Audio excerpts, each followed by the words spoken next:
আসসালামু আলাইকুম। আশা করি সবাই অনেক ভালো আছেন। পঞ্চম শ্রেণীর আরো একটি নতুন গণিত ক্লাসে সবাইকে স্বাগতম। আজকের ক্লাসে আমরা পঞ্চম শ্রেণীর গণিত বইয়ের 20 পৃষ্ঠা 13 এবং 14 এই দুটি অঙ্কের সমাধান করব। দেখো 13 নং প্রশ্নে লেখা রয়েছে, একটি কারখানায় 7 দিনে 2520টি সাইকেল তৈরি হয়। ওই কারখানায় 3 সপ্তাহে কতটি সাইকেল তৈরি হবে? কি লেখা আছে? 7 দিনে 2520টি সাইকেল তৈরি হয়। আচ্ছা, 7 দিন মানে কি? 1 সপ্তাহ। আমাদের সপ্তাহটা জানতে হবে, কারণ দেখো 3 সপ্তাহে কতটি তৈরি হয় সেটা বলা হয়েছে। অর্থাৎ প্রথমে আমাদের সপ্তাহটা বের করতে হবে। তো আমরাও লিখে নিব, 13 নং দিয়ে লিখে নিব। আমরা কি জানি?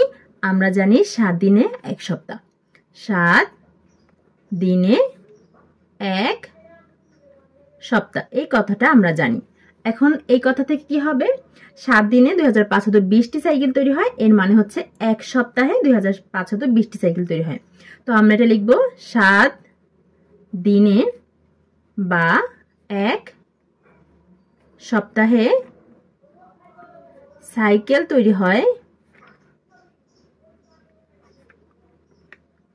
2520টি। আমরা সাইকেলের সংখ্যাটা একদম খাতার ডান দিকে রেখেছি। কেন?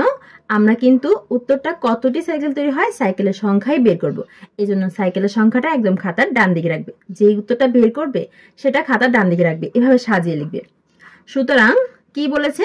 3 সপ্তাহে কতটি সাইকেল তৈরি হবে। সুতরাং 3 সপ্তাহে সাইকেল তৈরি হবে কি আরো বেশি?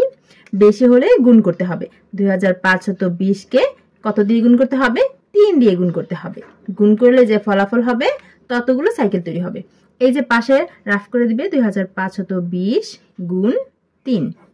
3 এ 0 0, 3 দুগুণে 6, 3 5 15 5, হাতে থাকে 1, 3 দুগুণে 6 আর হাতের 1 যোগ করলে 7, 7560টি।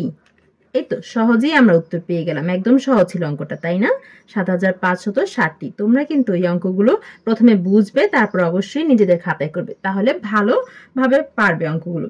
14 নঙে দেখো লেখা আছে, আয়েশা 72 টাকা দিয়ে 3টি খাতা কিনলো। 12টি খাতা কিনতে তার কত টাকা লাগবে? আমাদের প্রথম লাইনটা খেয়াল করতে হবে। প্রথম লাইনে লেখা আছে 72 টাকা দিয়ে 3টি খাতা কিনলো। ঠিক আছে, 3টি খাতার দাম হচ্ছে 72 টাকা, এটা বলা আছে। তারপর বলেছে যে 12টি খাতা কিনতে তার কত টাকা লাগবে।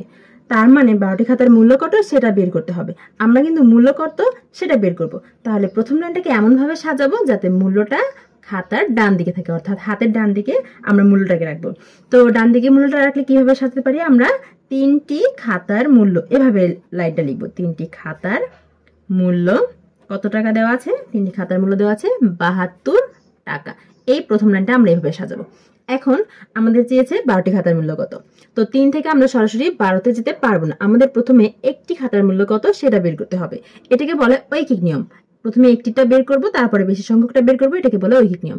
তো একটি খাতার মূল্য কি আরো কম হবে? 3টা থেকে যেহেতু একটা কম, তাই কম হবে। আর কম হলে ভাগ করতে হবে, আর বেশি হলে গুণ করতে হয়। 3 দিয়ে ভাগ করলাম। এবার আমরা একটি খাতার মূল্য জানি, তাহলে এখন আমরা 1 থেকে 12তে যেতে পারি। তাহলে 12টি খাতার মূল্য কি বেশি হবে? 1 থেকে 12 যেহেতু বেশি, তাই কি 12টি খাতার মূল্য বেশি হবে। তো এই যে 72 ভাগ 3, এখন 12 যেহেতু বেশি, তাহলে কি গুণ করতে হবে, আর গুণ করলে উপরে লিখতে হয়, গুণ 12। এখন এই হিসাবটা করলে আমরা পেয়ে যাব কত টাকা লেগেছে। দেখো নিচে 3 আছে, উপরে 12 আছে। আমরা এই 12কে কিন্তু 3 দিয়ে ভাগ করতে পারি। 3 দিয়ে 12কে ভাগ করলে কত হয়? 4। 3 4 12। এখন দেখো নিচে কোনো সংখ্যা নেই, উপরে আছে 72 আর এখানে আছে 4। তাহলে 72 আর 4 আমাদের গুণ করতে হবে। প্রথমে 2কে গুণ করো, 4 দুগুণে 8, তারপর 7কে গুণ করলে 4 7 28। কত হয়েছে? 288 টাকা।